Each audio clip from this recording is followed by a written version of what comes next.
I'm Jan Masaoka, the CEO at the California Association of Nonprofits, and welcome everybody here today. Let me just tell you a little bit about Senator Bill Dodd. Well, the senator has been a really good friend to nonprofits for a long time, including on things like student debt, which is very important to nonprofits, the earned income tax credit, and a number of other things. And also kind of a fun thing about him is he actually founded a nonprofit. As well, the Wolf Center, which is now part of another organization. So he has a real background with nonprofit organizations, and he's really, demonstrating his commitment to the nonprofit community by hosting this town hall today and hearing what not only the questions that nonprofits have, but also, what we have to say. And we probably won't get a chance to hear all the questions and answer them all, but I want to remind you that the senator's staff is on today's session and they're taking note. It's important to everybody to hear all the things you have to say, not just necessarily the questions that we have time for. So let me turn it over to you, Senator. Well, first of all, I want to take this opportunity to thank CalNonprofits and Terence Mulligan for helping organize this town hall.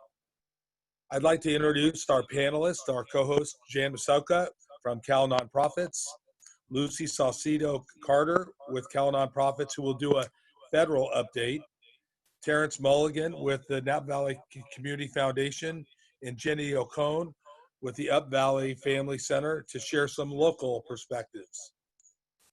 First of all, let me say, as a former small business owner and nonprofit board member and a former county supervisor, I feel all your pain.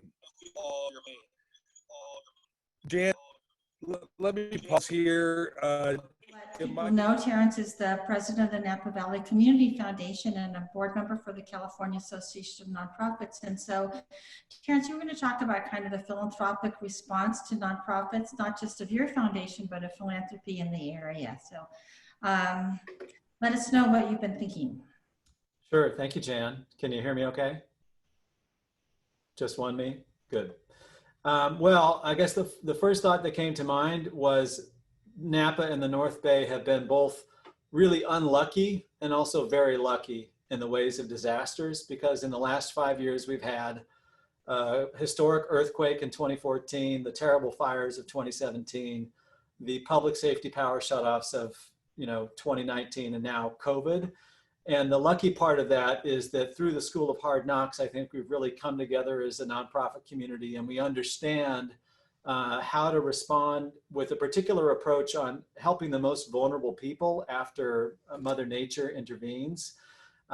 This is, not my own material, but a truism that I've really learned in recent years is that while disasters don't discriminate, recovery does. And so every family brings to bear a different level of resources to their own recovery. Some families have savings and a little bit of cushion, some don't. Some qualify for unemployment benefits, and thousands in my community do not because they're undocumented heads of household, for example.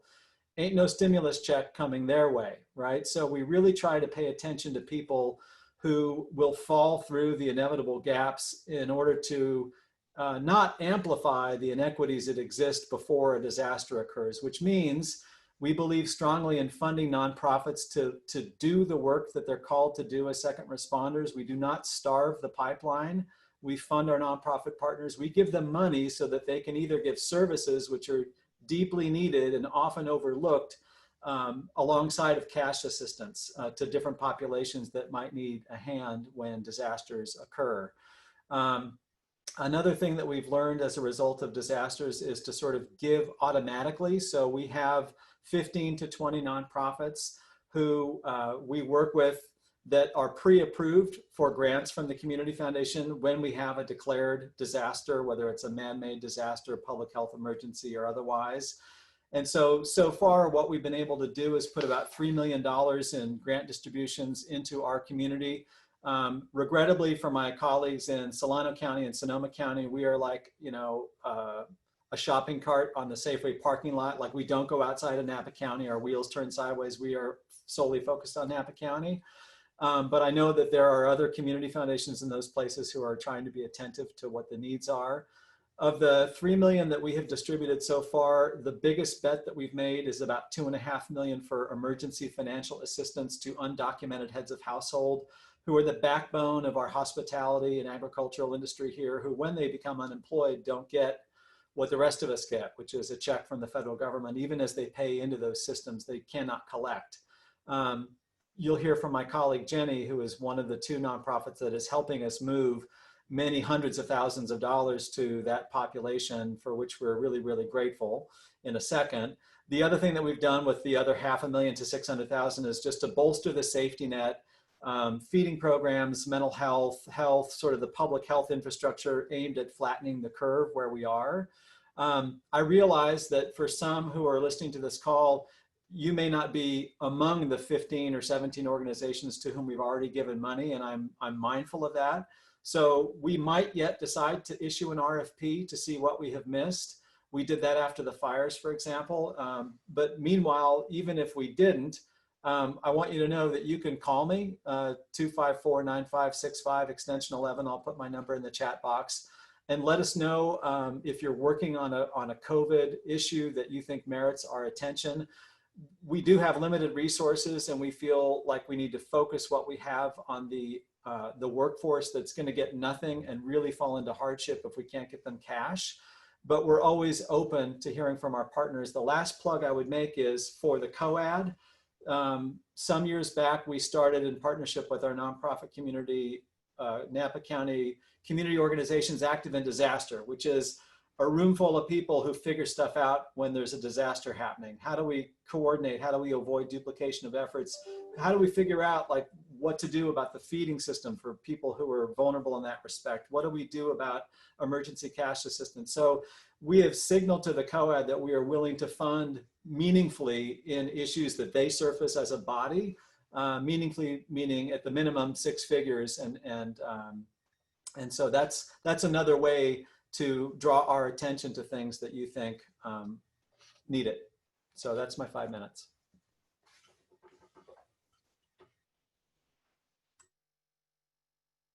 Jan, you're on mute.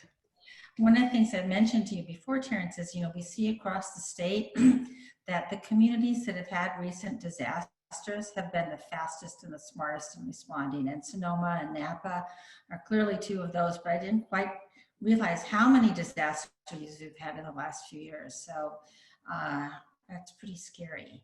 But it has resulted in a much faster response than we're seeing in a lot of other counties. So Jenny, you're at UpValley. Well, we're still ironing out the technical problems with having Senator Dodd join us.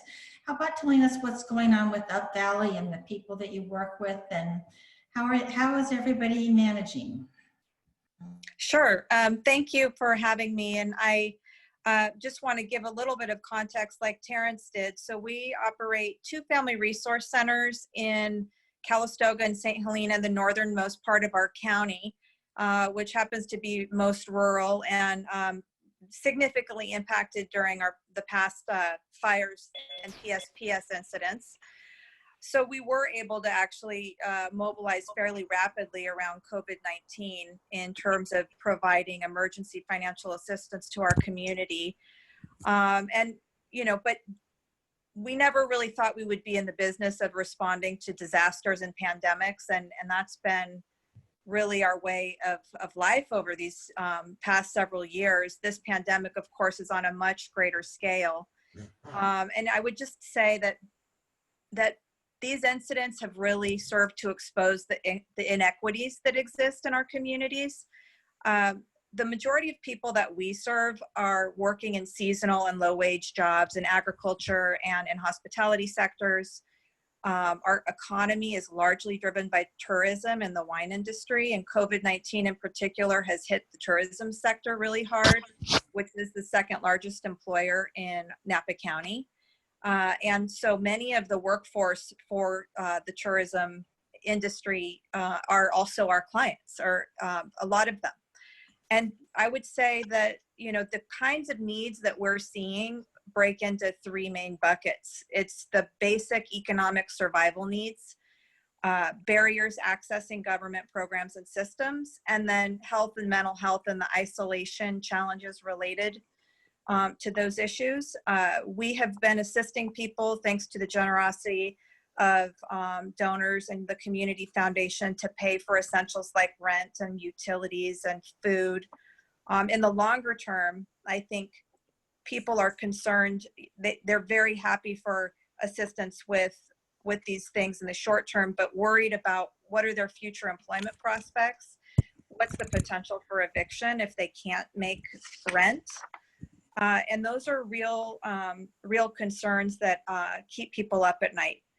I would also say that, you know, in terms of some of the challenges in particular is that in light of the inequities I mentioned, there's a significant portion of our community that does not qualify for the federal unemployment insurance due to immigration status and other reasons. And I think that, you know, those communities continue to be particularly vulnerable. And then as people are getting back to work, we are beginning to see an emerging need around childcare and whether people will be able to access it. We know that there's going to have to be new systems in place for that, and that will affect people's ability to work. In terms of some of the other issues around barriers to accessing government programs, I just think that this pandemic has been so massive that all systems have been overwhelmed. All systems have been overwhelmed in trying to meet the demand, and it's taken longer for people to get the help that they need. We are helping people to apply for benefits, and people have been waiting quite a while to get help. But there's also language access issues. There's also internet access issues, and then concerns around immigration and public charge. So lots of complications for the clients that we're serving in terms of trying to get what they need for themselves and their families. We are also, just to say a little bit about health and mental health and the isolation that some folks are feeling, in particular our seniors. We've been doing a lot to make direct phone calls to folks and make sure they're connected to what they need. I think people are doing the best that they can in this environment, but still struggling. The lack of health insurance for some in our community, particularly our immigrant seniors, is a real concern because of the fact that COVID is presents more of a threat to our seniors.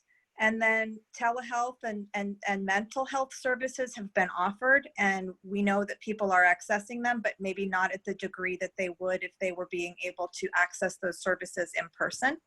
And so how do we make sure people get the services that they need? And we need to think about what ways in which they can best access those for themselves, given perhaps privacy issues and things like that in homes that may be, you know, filled with a lot of folks and not very much space. Jenny, Senator Dodd is back on, but before we turn it over to him, the star of the show, I want to ask you, you've been very compelling about how people in your community are being affected, but can you just tell us a word about how UpValley is being affected? Well, I think that for us, we have moved virtually all of our services to computers and phone. We do have lightly staffed offices, but they're not open to the public. We're working on what that plan will look like. I think our staff have done an incredible job to respond. And as I mentioned before, we had systems in place to address the immediate needs. And so they responded well to that. I do think that, you know, for the long term, part of our challenge is we don't know how long this new normal will be. And that's the hardest part, I think, for all of us and for the staff on the front lines. Thanks so much. Okay, Senator Dodd, welcome back.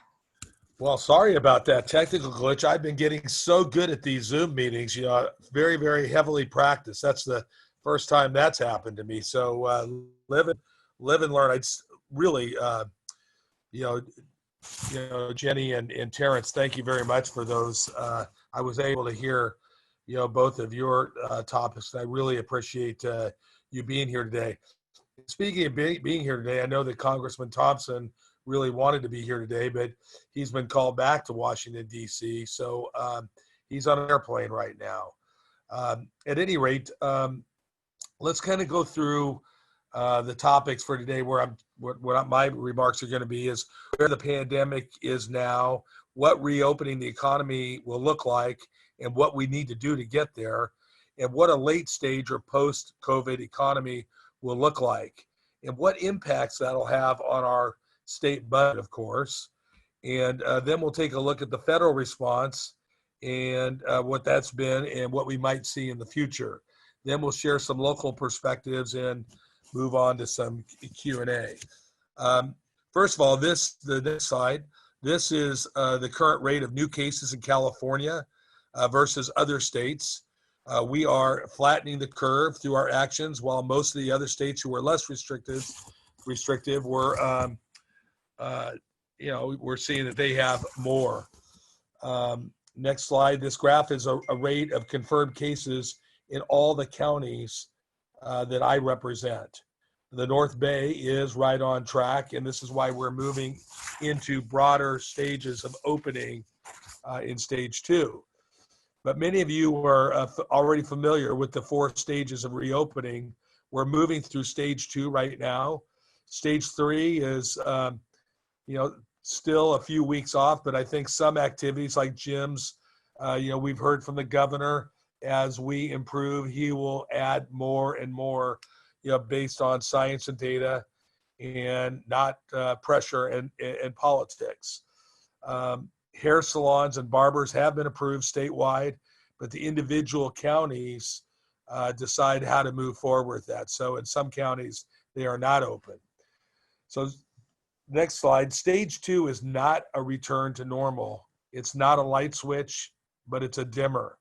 This is a beginning for us to turn up that dimmer, but the dimmer can go backwards and likely will. We are already seeing that in Humboldt County, where they're dialing back some business reopenings because of surge in cases and deaths. And we're seeing that kind of in Sonoma County right now too. And so I really think it's important, that we, as all of us on this call, you're all leaders.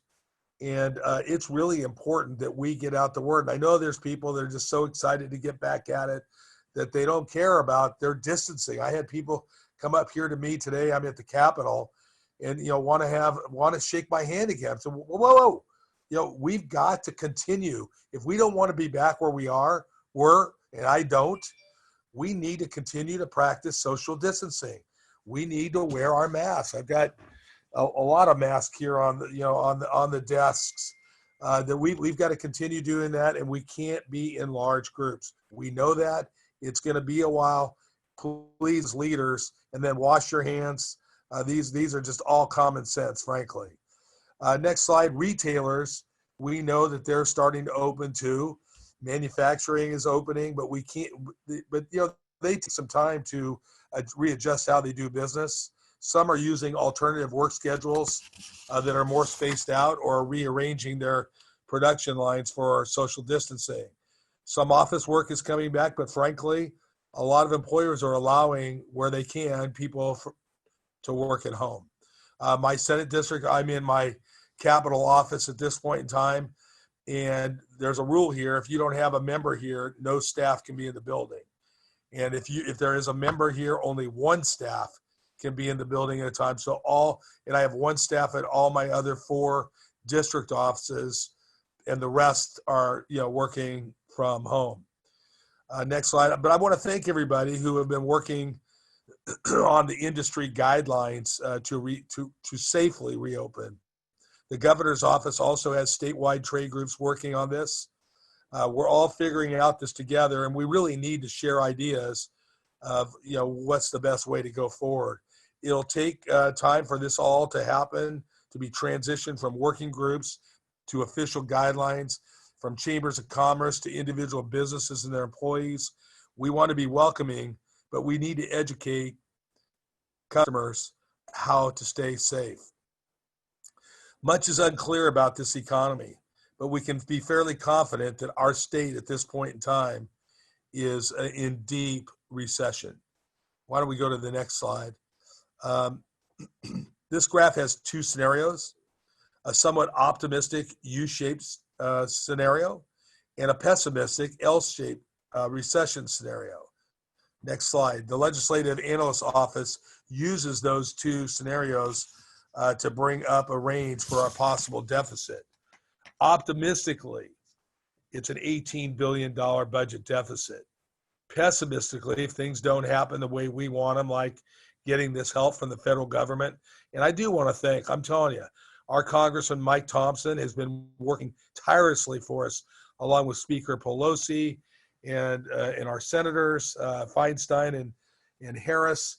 We need to support them because I'll tell you, this federal aid we need it very, very badly here in the state of California. And of course, the governor's budget and the Department of Finance figure is much different. It's a $54 billion deficit.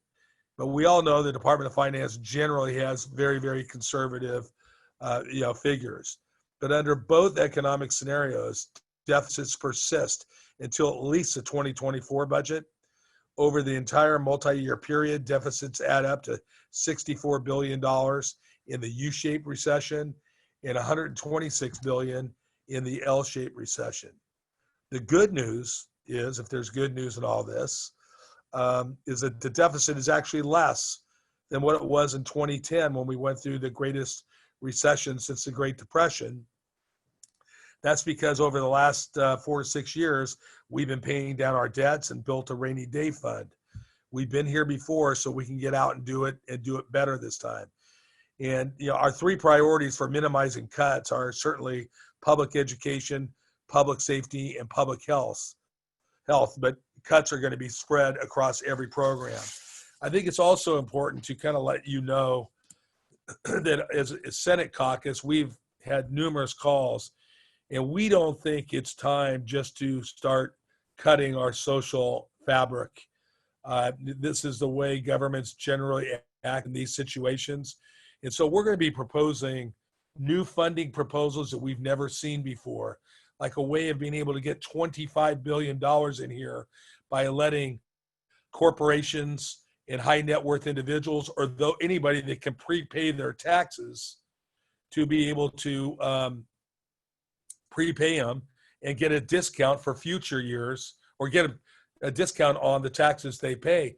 And we've got to be careful in future years, but this could bring as much as $25 billion in to the state coffers over the first 2 or 3 years. So it's really incredibly important that we figure out and do things like this instead of just going to automatically, cutting our support for homelessness, cutting affordable housing, all these programs that we've put together over the last 4 to 6 years. You all know, and as nonprofits, when this happened before, it's very expensive to your organization to cut back and ramp down. And then when it's time to ramp up again, when the economy gets better, it's really devastating to the services that we all provide to people. So we've got that in mind. It's in firm focus. We want to make sure that before we make any cuts that we don't have the federal money that we have done, and that we've tried the other things. And that's why you'll see us between now and June 15th working with the governor's office to perhaps even doing a short-term budget, perhaps even till the middle of September or end of September before we look at the rest of the year. And with that, I'd like to ask Jan with CalNonprofit to share a federal update, if that's okay with you, Jan. Well, I wish I could, but our policy director, Lucy Salcido Carter, is better at that than I am. So Lucy, you want to give us some background on federal updates?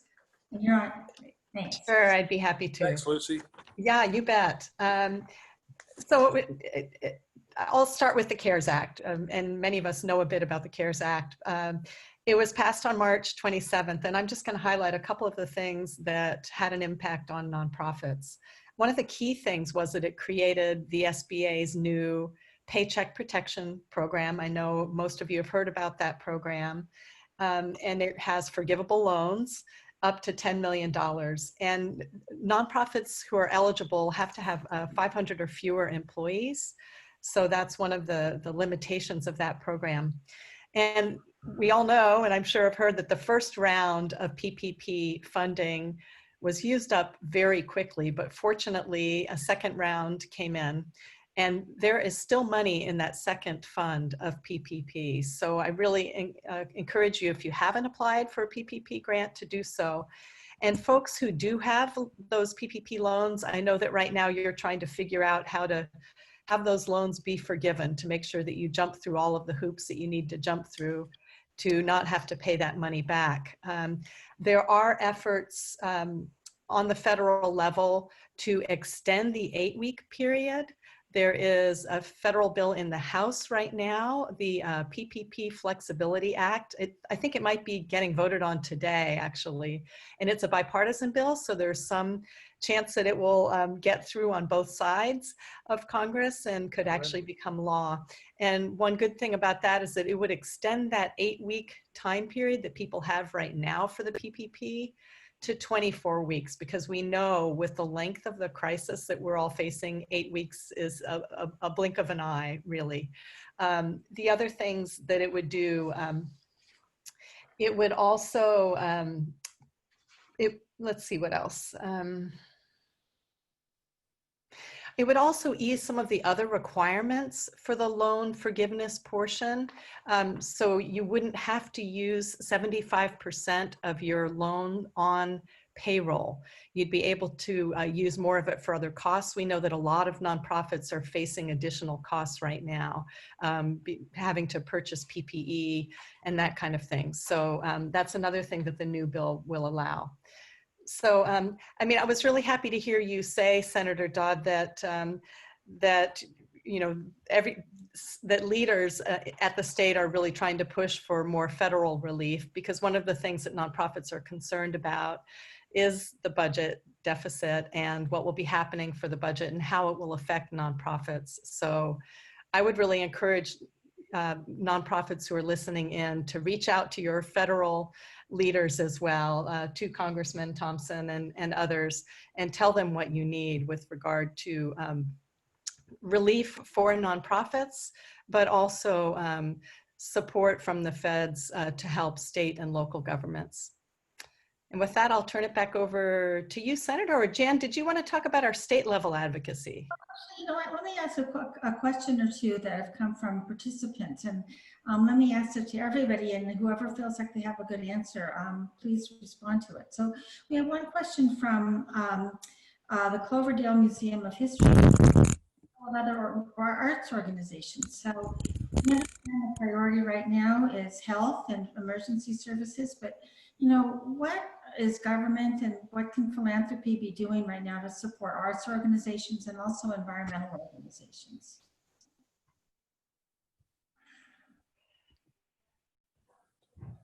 Well, certainly, let's just start with environmental organizations. COVID-19 or no COVID-19, we still are all very, very committed to, climate change and making sure that the policies that we have, continue down that line. We've noticed just that gain with so many fewer people that are driving every single day that our environment's getting a little bit of a break, actually. But nevertheless, I think it's really important that most of what we have coming for this area in terms of funding for those environmental organizations comes from grants and cap and trade type of programs. Now, cap and trade is going to suffer greatly as a result of COVID-19 as well. Probably nothing is going to be out of harm's way there. But moreover, on the environmental organizations, we still have a lot of grants that are available that will continue to go. As far as arts organizations, I really don't have any specific things that I can speak to that, but I do know that how important our arts organizations are to our communities, to mental health, particularly at a time like this, and they're critically important. And I know that our community is going to be backstopping them, and I will just give those arts organizations that have those questions, reach out to my office. We'll get the resources and we'll help you all we can, because you are absolutely incredibly important to our communities.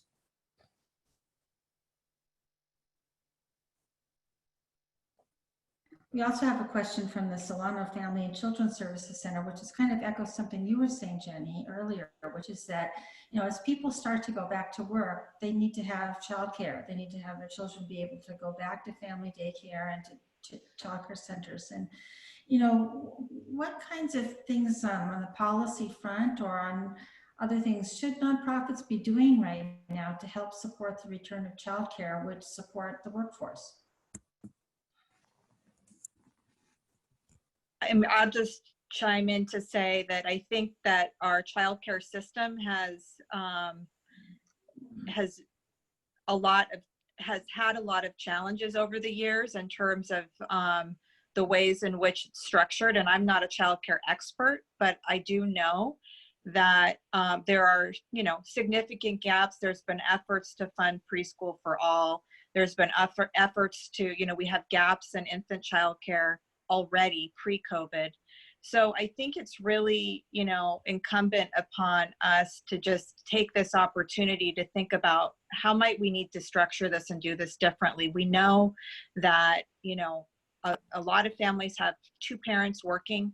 They need to have childcare, and we need to figure out a way to do it safely. We know that when people are going back, the way in which childcare operates is going to be less robust in terms of total number of children.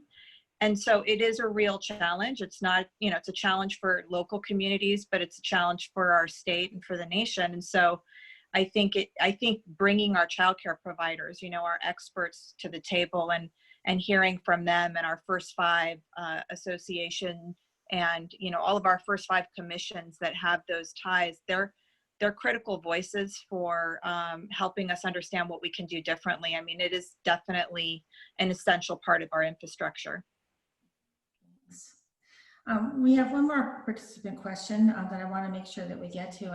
And first of all, Marianne Branch has asked, what's going on with the EIDL, the Economic Injury Recovery Loan Program? And I just want to add on to that, right? The governor has announced a new set of loans for small businesses and nonprofits through the Infrastructure Bank. And so, one question I have for our panelists is, how many nonprofits do you think are going to be able to take advantage of these loan programs? And if you're in the chat box, also let us know. If you haven't yet been applying for an EIDL loan, are you thinking about doing it? I can start by answering the EIDL question. Just as there was a second round of funding for the PPP, there was some additional funding for the EIDL program, which stands for Economic Injury Disaster Loan, and it's also through the Small Business Administration. Right now, that program is only open to agricultural businesses. The first round was open to nonprofits, and we're hopeful that it will be open again to nonprofits. So stay tuned on that. Right now, it is not available. There was also a question about, will people be able to apply for a second PPP loan with the extension from 8 to 24 weeks. And right now, I don't see any language to that effect in the bills that are up right now. I also, many of you probably saw in the chat, but one of our colleagues let us know that the PPP Flexibility Act actually did pass in the House today. So it looks like we may be getting some more flexibility on that. So that's with regard to the federal loan programs. Jan, can I add something to the EIDL? Is that all right? So you had asked how many, in a room full of 100 nonprofits, how many might apply successfully? My number would be less than 10. Here's why I say that. We pay close attention to what the federal government does after disasters. And while the perception is the cavalry rides in and everybody gets some free money, the reality is it's largely debt. And it's largely debt issued to homeowners and small businesses through the SBA. And look, it's the Treasury's money. And if you don't cash flow through underwriting, you don't get it. And so the decline rate on federal SBA loans, whether they're for lost property, plant, and equipment, or EIDL, because your revenues have tanked, is generally 50, 60, 70% do not qualify. So that's just a hard truth. So you have to sort of be big enough to figure out the math and sound enough to make the case that you'll be able to repay it, even if they stretch the payments over 20 or 25 years, which they typically do.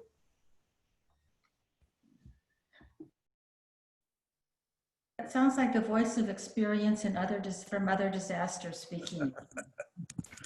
Yes. Thanks. Senator, what are you working on right now in Sacramento that we nonprofits should know about? Well, you know, one of the things, I had 18 bills before COVID-19 came down the line. And what they said is if you don't have bills or budget ideas that bring in money, don't bring it our way. If it's not about housing, it's not about affordable housing, homelessness, wildfires, or something that brings money in or help for COVID-19, don't do it. So I actually have gone from 18 bills to 8 bills. And actually, I think I have 3 more to go. I have gotten 5 of them passed already just in the last 2 weeks that we've been back. It's what I'm working on right now. It seems like, particularly maybe not up the alley of most nonprofits, but believe it or not, I am putting together a sports betting framework that would legalize sports betting in the state of California. And why? Because there's $1 billion, over billions of billions being bet illegally every single day, and we don't get any funds from that at all. We think that within a couple of years, $500 to $800 million a year can come our way, the state of California, to the taxpayers as a result of this, and then also help fund problem gaming. Because we know, right now, for everybody that's gambling, it's just like drinking or anything else. There are always problems associated with these type of things. And we need a framework where these people are not, in the shadows, betting in the black markets, so to speak, but it's out of the shadows where we can fund problem gaming and put regulations around it to make it safer for people. But moreover, right now, it's important to my colleagues and frankly, so that we can add more revenues so that we don't have, we don't have to, to make those cuts. This is all part of it. It's a small part of it when you're looking at 20 billion to try to fill a hole of 20 to 30 billion dollars, but every bit counts. So it's a matter right now of the tribal concerns are not real thrilled about it, but nevertheless, I think it's a legitimate policy that concerns that our leadership wants, to move forward. For full disclosure, I do not bet. I'm not a bettor. Frankly, I've been involved in the stock market in legalized betting, and that is enough. I'm out of that. That's enough gambling for a lifetime, I would say. Well, I also I buy raffle tickets. I'm not sure if that counts or not, but I just can't help but ask you, isn't it going to be harder to have sports betting when nobody's playing? Well, yes. Absolutely. There would not have been any sports betting starting with the NCAA tournament, which didn't happen this year, and billions of dollars was lost, during that time frame. But as soon as these games with no fans start up again, believe me, so will the betting on those games. And so, again, from our standpoint is if money's going to be bet on it anyway, we ought to be part of it. This was all done. It was illegal for states to be able to take this on because of a Supreme Court ruling. And the Supreme Court ruled in favor, I think, of New Jersey in a U.S. Supreme Court. And now all states are free to be able to put the framework in for sports betting going forward. And 18 other states have already done it. And this is something that others have wanted to do here in Sacramento for the last couple of years, but for different reasons have not been able to get there. So it's coming. Well, speaking of your point about, I like your point about how, people have said if you're not going to bring in money, we're not going to pass it this year. And one of the 2 things that I think CalNonprofits and nonprofit advocacy have been focused on up till now, won't cost the state any more money than they had already planned to spend. One of those is contracting relief. So nonprofits who have contracts with local, state, and government, and federal even governments, are being really suffering with situations, for example, that they can't go do the same number of home visits to look at foster family safety issues that they used to be able to.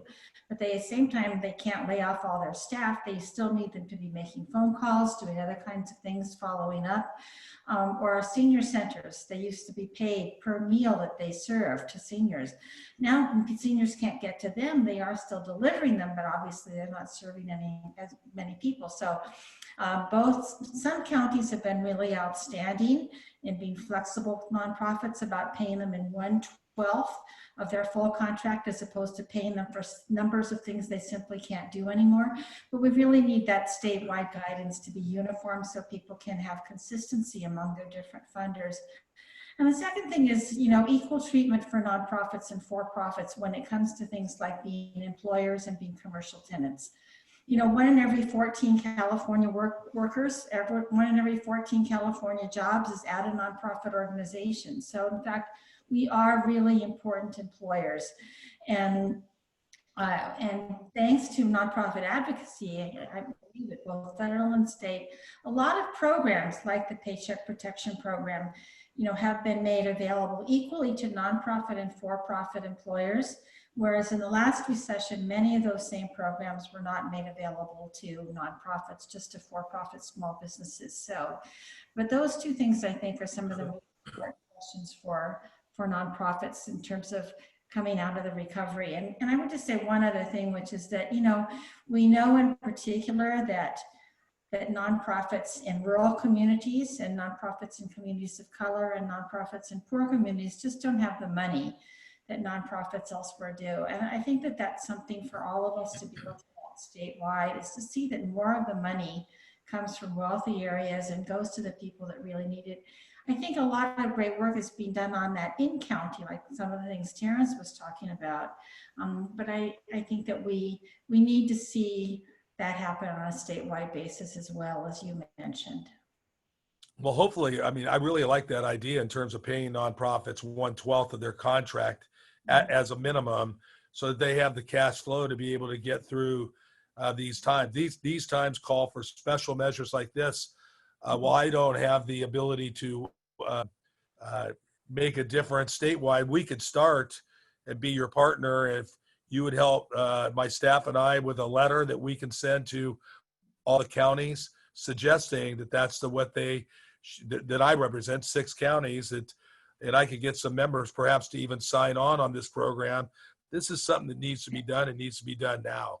Thank you. That would be great. We will definitely be in touch with you within seconds of this. So I saw Lucy smiling there. So let's get going on that, and we'll see what we can get.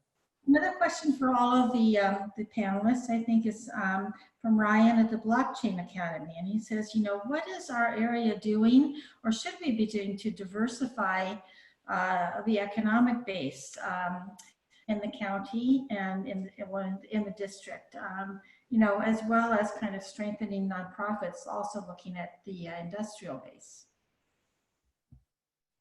Well, I'll start in on that. I've been working with Supervisor Pedroza in Napa, who, by the way, look at all our supervisors in all the counties that I represent have just really been doing a dynamite job. So I'm singling him out, perhaps Supervisor Dillon, because they've been highly active during this time. But he is convening a group of stakeholders. We have a lot of winery owners in the Napa Valley, for example, that came from high tech, that came from careers where they were highly successful in diversified fields. And basically, these stakeholders he's convening are going to talk just about that. What do we need to do in Napa County, for example, to perhaps become a more diverse business community? How can we bring them in? What are the obstacles? And of course, we know that obstacles are going to be things like affordable housing for their employees, traffic coming in and out of the valley. And, we have, although during this COVID-19, the traffic hasn't been that bad, That's a joke, okay? Come on, you got to smile. But at any rate, yeah, we have a lot of challenges in that area. But if you're not thinking about it and thinking outside the box in these areas too, you're never going to get it. But there's some areas in our corporate parks in South the county that they're looking at. I think there's lots of opportunities in Sonoma County, Contra Costa County, and Solano County, to name a few. Yeah. Could I just want to share also something that we have been involved with. This was post the North Bay fires in 2017. Something the Community Foundation supported was a new collaboration of a couple of family resource centers, the Napa Valley Adult School, Napa Valley College, and local school district to do some workforce development around construction. So to provide training to people who were interested in going into the construction industry, in part because there was such a demand for building of new homes. And so it was a new way of collaborating because we were really trying to identify a workforce that may not otherwise have access to such training. We provided some of the supports for the workforce in the way of if they needed childcare or stipends to participate. And it was a real win-win in terms of bringing together these different systems to reach a population that might not otherwise get access to change the type of job that they're doing to meet what the need is. And I think similar types of models could be taken to help our workforce get into industries that are in higher demand. Solid. Terence, do you want to weigh in on this issue too, of changing workforce? You guys are doing so much to support people that have lost their jobs, first from the wildfires and from the earthquake and from the power shutdowns and from the coronavirus. How are you seeing that workforce changing in the area, and what should we all be thinking about?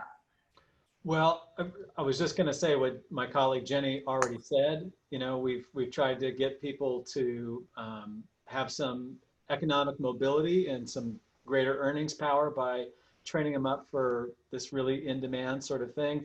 I mean, just as a citizen, I cherish the Napa community. I love the economy that we have, but it tends to be overweight to ag and hospitality. So we should all be concerned. We should all be thinking about it. Here's one data point. There are 5,500 hotel rooms in Napa County. Last week, there were like 325 people in those hotel rooms, chiefly the families of frontline medical staff who were quarantining or whatever. So at this time of year, it ought to be 5,200 out of 5,500 rooms. Transient occupancy tax is a big driver of our municipal budget, our county budget. So it's smart to be thinking about it, though I don't pretend to have answers. So Terence, I really appreciated you giving your telephone number to everybody. That's a pretty unusual and courageous thing to do. So Senator Dodd, if people have other ideas they want to send you or things that they need to ask for your help on, what's a good way for them to connect with you? Alex, do you have the email and phone number handy there? Put it in the chat. Let's just put it in the chat room. Always thinking these guys. I will say that is, and I'm sure that everybody that's on this call values their staff very, very much. But let me tell you, one thing I've learned in 6 years of being in the legislature and 14 years as a county supervisor, you don't do it yourself. You're surrounded by awesome people that are working hard every single day to make everything work out well, for your constituents. And I got to tell you, I've got a staff that's absolutely incredible in Sacramento and all 4 district offices that are just working very, very hard. And you don't see it all that much until all of a sudden they're on calls like this, and here they are. And so it's very, very evident to me, and very much appreciated. And not unlike how much I appreciate each and every one of you for the wonderful jobs that you do every single day for our nonprofit communities. Thank you for that. You know, I have one last question before we turn it back to the senator to kind of wrap this all up for everybody. And this is from Caitlin. And she says, you know, all the things that we're talking about, they might not be sufficient if this pandemic lasts for years. So what should nonprofits and what should policymakers be doing if that's going to be the case? This is a tough one. Yeah. Well, we're designing the plane as it's flying, right? We're totally re-engineering it. And that's what we've had to do. That's what you've had to do. And, you know, I think that what we're going to have to do is we're going to have to, as we keep saying, you know, in the pandemic portion of this, we got to be led by science and data. I think it suggests that, that we probably are going to have to start doing things differently in terms of programs that we have right now that will help in that regard. I'm not going to be able to share anything with you that's earth-shattering today or, you know, mind-boggling that we've thought about. But rest assured, it's something that we have to do. We've made that commitment, you know, to do that. My hope, and I know that hope is never a strategy, but doggone it, we still can have hope, can't we? And I just hope that, you know, all these wonderful, that we are so blessed to be able to have so many incredible, you know, therapeutic companies that are in the state of California, in the United States, that are working so hard on, you know, different therapies for COVID-19 and ways of, you know, getting through this. That we just got to hope that that we do have these drugs and everything available soon. And maybe that's soon after the first of the year, but we got to hold on because we do not know what's in front of us. And that to me is clear by watching the media every single day, particularly in our nation's capital. Thanks. Well, Terence and Jenny and Lucy, do you have hope? Are you all hopeful like the senator? And any closing thoughts for us all? You know, I guess I'm periodically optimistic. I mean, I have good days and bad days like everybody. But you know, look, downtown Napa was crowded with visitors from Walnut Creek and San Francisco this weekend, the holiday weekend. So insofar as we can do that safely, and gin up the economy again, like maybe, you know, maybe I envision it sort of, we open up and we need to ratchet back. We open up, we need to ratchet back, but we can take advantage of those moments of relative prosperity. And as nonprofits, I would say two things: plan for austerity and making tough decisions, and raise your voice in the policy arena and support. Like, suppose we could get behind Bill's idea for an additional tranche of revenue if around, like, you know, that it's an unlikely set of bedfellows, right? That all the nonprofits would line up for you know, sports gambling, but, you know, just as an example, because we're going to need creative thinking. Well, I'll jump in. I would encourage all the nonprofits who are participating in this webinar to continue to reach out to your elected officials. You have the opportunity here to hear from the senator, but reach out to your local officials, ask them for what you need, tell them what you contribute to your communities and why it's really important that you continue to have support. Yeah, and I'll just say, I mean, the hope that I have is I think that we have communities of people who really want to make a difference. And that has been shown in a number of different ways, from people sewing masks and donating them to us so we can get them out to the community, to people volunteering for drive-through deliveries of food. I really think that, you know, at its, you know, this is the challenge that we haven't really lived through before, and people have been really stepping up. And so for me, just seeing that in a local family resource center is really, it's really nice to see that. And it's from all walks of life, because everybody cares about their community. And so that does give me hope. And I think we will definitely be continuing with the advocacy. We want to, I especially want to thank CalNonprofits for being a vehicle for that advocacy. And for, you know, like one of the things I would just put out there is, you know, as much unrestricted support as we can get, it allows us to be more nimble to address the needs that we don't know are in front of us. Great. So Senator, how about giving us some words to take into the rest of our meetings? Well, Jan, before we do that, how do people join CalNonprofits? You guys are an awesome organization. I've had the opportunity to work with you, and why don't you do that? UpValley, Jenny's organization, is a member, as is the Napa Valley Community Foundation, and we put some information for you in the chat box. And actually, if you join this week, we'll give you a 20% discount. I guess maybe we should say that's a 25% discount, in the spirit of hopefulness. So thanks for asking us, because we have the support of members across the state, more than 10,000 nonprofits, so we're able to help organize things like this and support the ability of nonprofits and elected officials to speak directly to one another. So we can hear directly, and also elected officials can hear directly from us. Well, perfect. Well, thank you very much. And thank you for being a partner with me, on this webinar. I really appreciate the opportunity to be able to see you guys here on the Zoom screen. Everybody is participating. Thank you very, very much. Jenny, Terence, Jan, Lucy. It means a lot to me. This is a tough time for all of us. As we've heard here today, I've learned some new things, and I'm looking forward to working with you to try to work to help our nonprofits get the money that they should, instead on a monthly basis, instead of waiting. That's a great takeaway for me, and I want to work on that right away.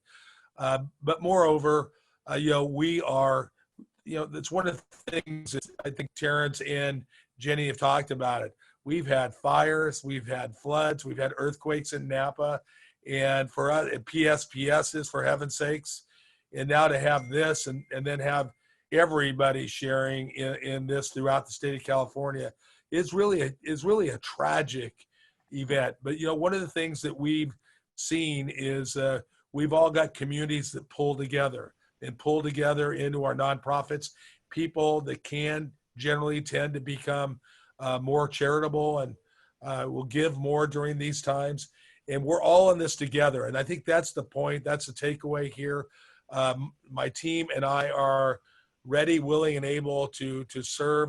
I really feel like it's an honor every single day to be able to serve as your state senator, for those of you that I am your state senator, but also work with your state senator if I'm not. And just thank you to all the participants, and thank you everybody that got online today, that took time out of your busy schedules to be with us here on a Thursday afternoon. So thank you very much.